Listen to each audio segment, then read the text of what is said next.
She was determined to live. She was cancer-free. I feel like I was in really good hands, and I can't say enough about the treatment that I got. Things do change, nothing stays static. A new day will come.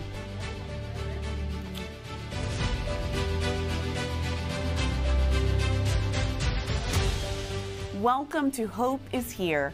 I'm Carla Hill. Pregnancy is a time of waiting. It can also be a period of great anxiety when the unforeseen occurs. No one knows that better than Rachel Collins. Early on in her pregnancy, she was told there was concern for her unborn child as doctors discovered her baby's heart was undeveloped. Soon, expectations were dashed, and a bright future for her baby was no longer guaranteed. After the birth of her son named Mikey, a medical journey began which was filled with heartbreak, joy, and a host of unexpected twists and turns. This is the story of little Braveheart. Early in my pregnancy, they had found some indication that Mikey was having some issues. We didn't know specifically what between a chromosome and a heart condition, but it was determined that he had hypoplastic right heart syndrome, which is where the right side of the heart is underdeveloped. When he was immediately born, they took him directly to the ICU knowing that he would likely need some intervention. He ended up about a week after he was born getting NEC, which is necrotizing enterocolitis, which was a manifestation of his heart condition. And it almost killed him, but he survived, and we just kind of went down this journey from here. He had a few stomach surgeries that ended in him having 1/3 of his colon removed, and it just weakened his heart to the point where it wasn't going to make it with those repair surgeries. When he was, I would say, about 4 months old, they decided that he needed a heart transplant. I was devastated. I was devastated. Mikey, because he was so young, he spent the good first year of his life laying in a hospital bed on, heavy narcotics to help him with his pain, hooked up. So he didn't get to sit up. He didn't get to learn to eat. He didn't get to do any of those things. Our goal was to keep him alive. Say hi. With a heart transplant, you never know. It's a positive outlook. His biopsies have shown, positive results, no rejection. We continue to monitor his blood levels for rejection often. And so it's a lot, but we are hopeful, and we live just each day to day knowing that he's a gift. We want to do so many things with him this summer, go to the zoo, do all the fun things with him, because we never do know what it's going to end up being. Who is that? Is that Mikey? He now knows how to sit up. He can't walk yet, but extremely blessed to see the strides that he's making. Stand for me. Yep, good job! My advice would be to never lose hope. As long as there's life, there's hope. Rachel and Michael, thank you for joining us on Hope is Here. Thank you for having us. Thank you for having us. You and your family have endured a lot over the past 2 years. Rachel, what did you think when the doctors told you that after a series of tests, there was a problem with your pregnancy? I was completely devastated. You really hope just for a smooth sailing pregnancy. And I remember walking out of the doctors that day and just completely shocked. It just felt so surreal, like it wasn't happening to me. And I was completely devastated. Rightfully so. Michael, Rachel gives you kudos for being incredibly supportive at this time. What were you doing to help calm your wife and help her think hopeful thoughts as she waited for 9 months to pass? Just trying to be there for her. It was one of the things that it's, as a father, you want to be able to protect your family and not protect him from harm and all that stuff. And it was one of the things as a dad, as a father, that I couldn't tell you besides the Lord. It's just being there with her every day. Her and our other kid, just telling her it was going to be okay, lifting her up and everything. And Rachel, explain that for us. Take us through the first 3 months. Absolutely. And I'm going to tell it to you in the best way that I know possible. I am not a medical professional, but I'm going to tell you from my viewpoint what happened. Mikey was born with hypoplastic right heart syndrome. From what we understood, his right side of his heart was very underdeveloped. He did not have a tricuspid valve. And so these were all things where we knew he was going to have some type of repair surgeries. Due to the fact that most of his oxygenated blood was going to his lungs, some of the rest of his body was starved for blood, and his intestines weren't receiving the oxygenated blood that they needed. And so he developed necrotizing enterocolitis, which basically starved its intestines and bowels of the blood that it needed. And quite candidly, necrotizing enterocolitis, which is also known as NEC, it kills most babies that contract it. And so we were very, very lucky that Mikey made it through that time. But because of that disease and the few stomach surgeries that followed, it really did weaken his heart. On top of everything, it was the height of COVID during this time. So how did this complicate an already complicated situation? It was incredibly difficult because we have an 8-year-old at home who at the time was 6. She couldn't come see her brother. She met him maybe twice in the course of the 14 months that he was not at home. Michael and I were really the only ones that were allowed at the time that Mikey was born. And we have a village behind us, especially my parents, who are just wonderful, wonderful people that just jump on board with Mikey. And I remember my mom and dad just sobbing and crying at home, thinking, I wish I could be up there to be with you guys and to be with him and to help. Because it makes for some very, very long, hard, stressful, devastating days. Mikey had 8 operations in that first year. That is incredible. I learned there were many heroes to this story.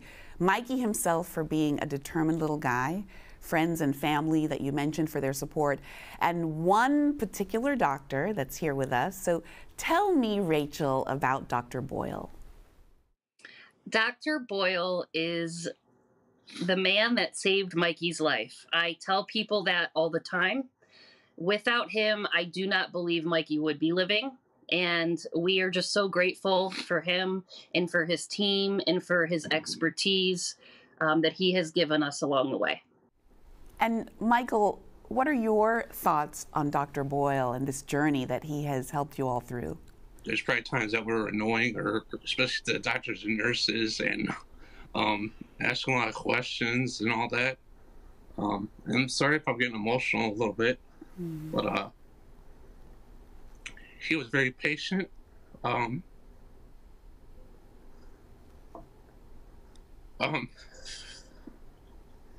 With every aspect of it,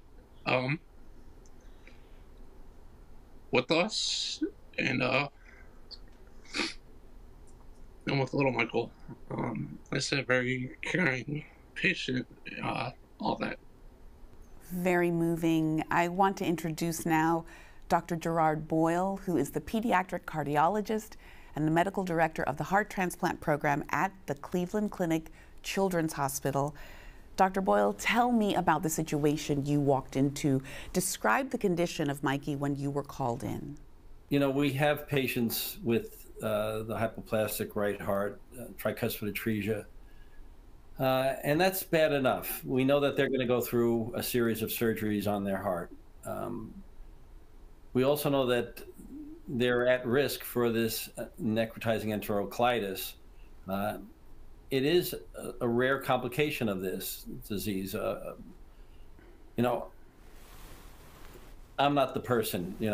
This is a team, and we could have gone nowhere without Dr. Hani Najm, our chief of cardiac surgery. He went in and put a band around the pulmonary artery to try to decrease the amount of blood flow to the lungs and force more blood out to the body. Unfortunately, the necrotizing enterocolitis really set Mikey back. It really was touch and go for a very long time. Necrotizing enterocolitis causes infection in the abdomen, in the bloodstream, and that's what causes the demise of so many of those patients, infants that get this. So nursing him through that required, changing his nutrition, and so he was undernourished, and his heart wasn't functioning well, and his gut wasn't functioning well, and that's, at this time I walk in and see this really tiny, very, very ill baby, and try to do our very best to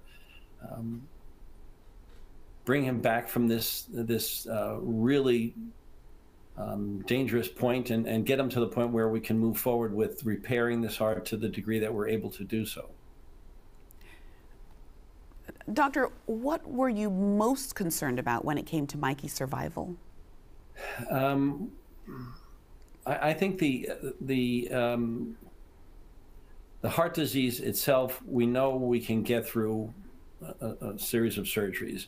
But when there's a complicating factor that increases the risk for any kind of surgery because of the potential for infection, the inability to nourish properly, this makes every surgery, even the most routine parts of this repair, makes them very dangerous because healing becomes an issue. When you're not able to nourish a baby properly, their healing is impaired.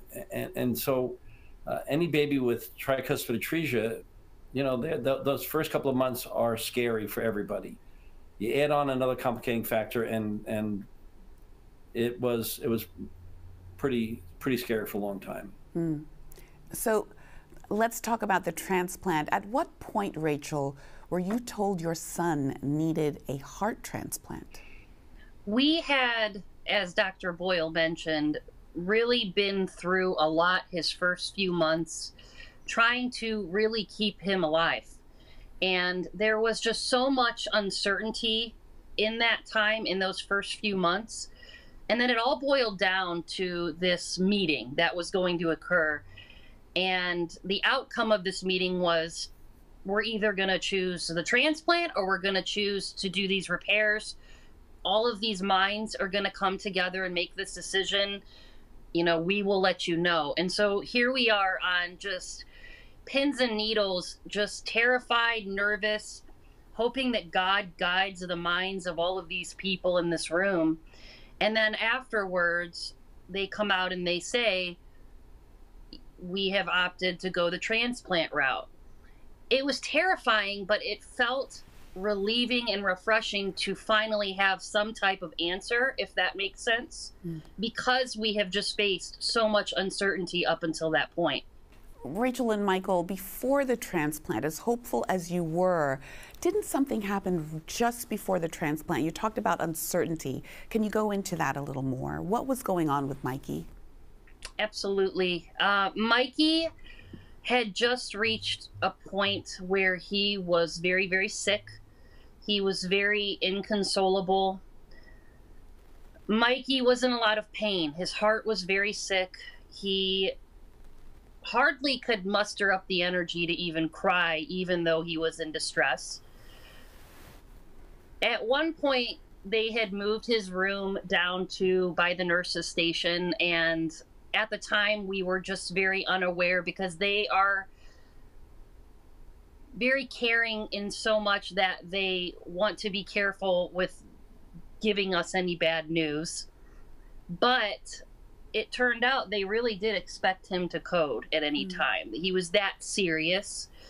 And they were looking into putting him on a ventricular assist device, which is a heart device to keep his heart beating until the transplant came. And I remember they had decided, yes, we're going to do this. And Dr. Najim coming into the waiting room, and we're just all waiting on pins and needles. And he looked at me and he said, I'm really, really happy that we did this now, because he was very sick. His heart would not have made it. Dr. Boyle, how risky is a heart transplant for an infant?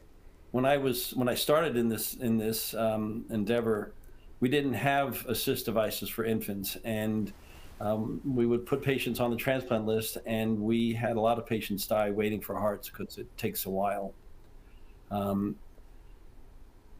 You know, we've developed the expertise now to know when it's time, that when the heart is not going to make it, to move ahead and put in an assist device. Once that assist device goes in, I feel pretty confident we can control things and get the patient to transplant. Yes, there are complications possible, bleeding and infection, but when they're on an assist device, generally we can take a deep breath, relax a little bit, and spend some time nourishing the baby, making sure that they're strong enough for the transplant surgery. Honestly, I think the most difficult time in a heart transplant surgery in this case is making sure that Mikey was under anesthesia and we were breathing for him. Once that happens, you know, we have an assist device to allow Dr. Najim to get into the chest and into the heart. And, you know, I've known a lot of surgeons over my time. When he starts operating, I know we're going to do well.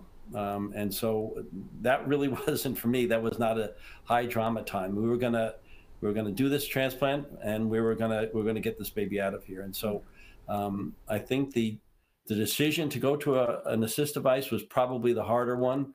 The decision and the timing of the transplant, I think by that time we were pretty ready to go forward and pretty confident we were going to get out. Amazing. Rachel and Michael, what happened after the transplant?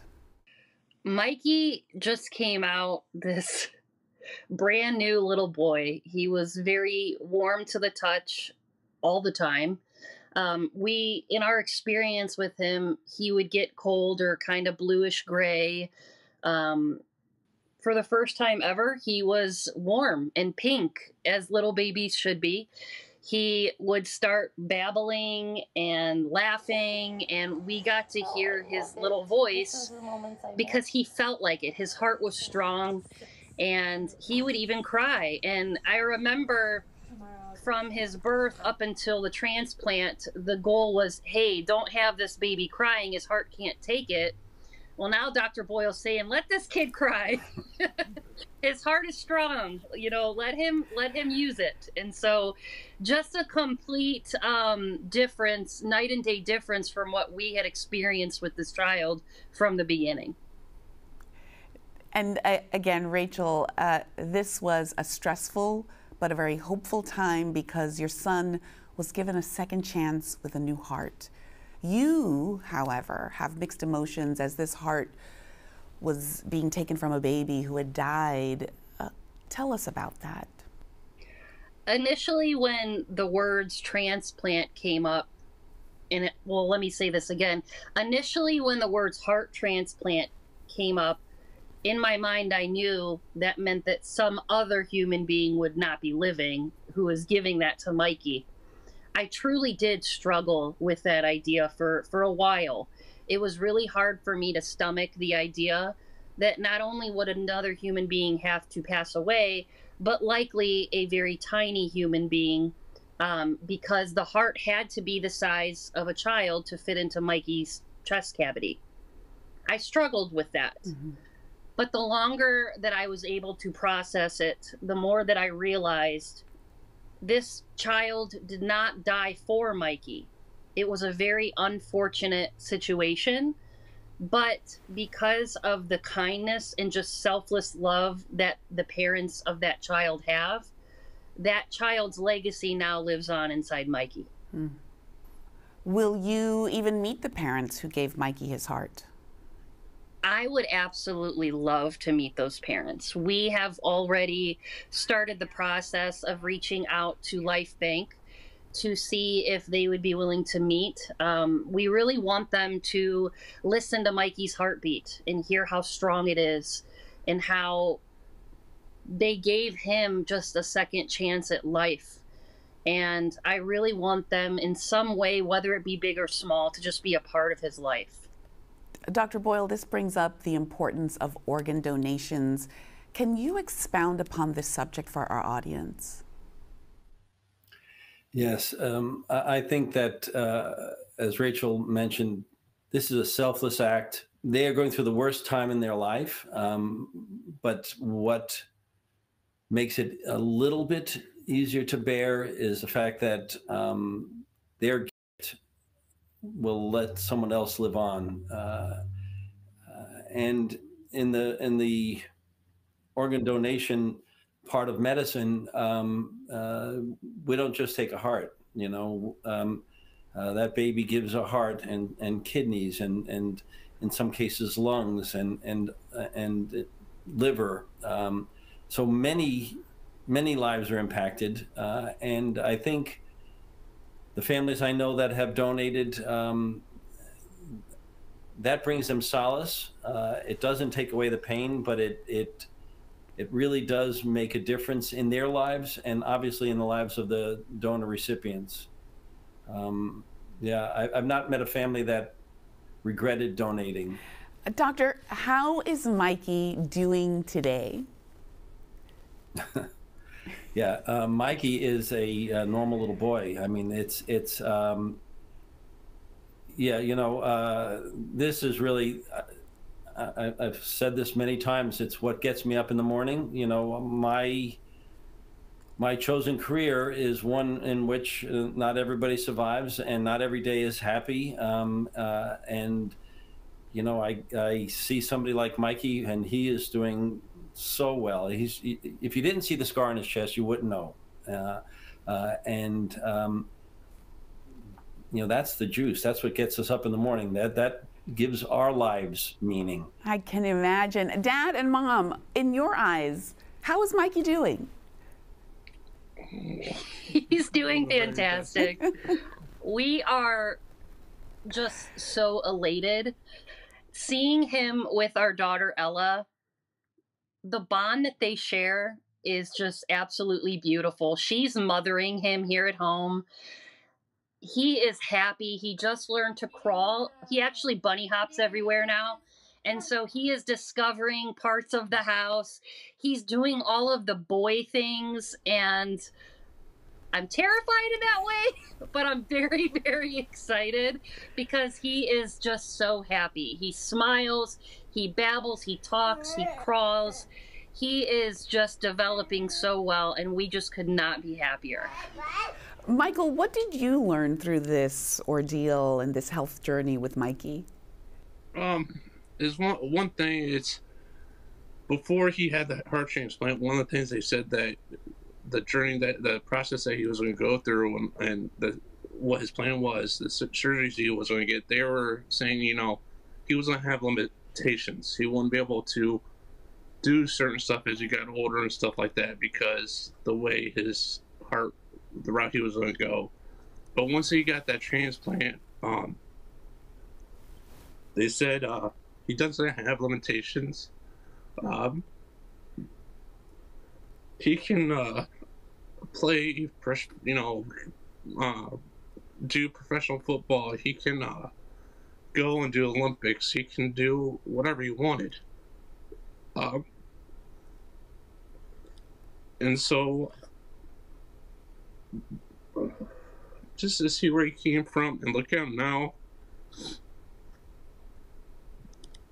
it's exciting.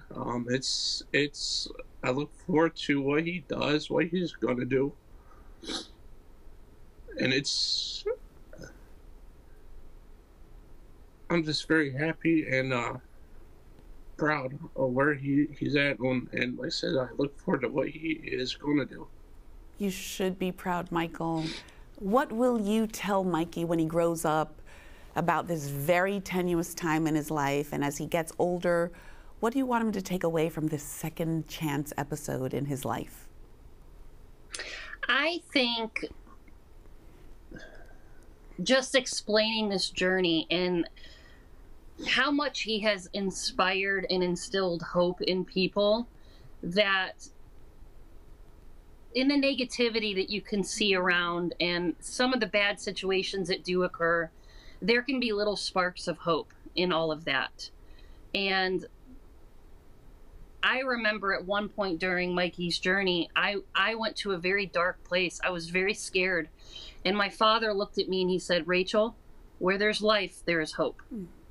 And I want Mikey to know that his story and everything that he's been through, not only has he been greatly blessed, but he has blessed just so many people around him. And I just want him to know that he was a hero without even knowing it at the age of 7 months old. Thank you all. Thank you, Dr. Boyle. Thank you, Rachel. Thank you, Michael, for joining us and sharing your courageous story. And of course, he's probably in bed or causing mischief with his sister. I don't know. But we want to thank Mikey as well. And I wish you all good things. Keep growing and thriving and staying hopeful. Take care, everyone. Thank you so much for joining us today.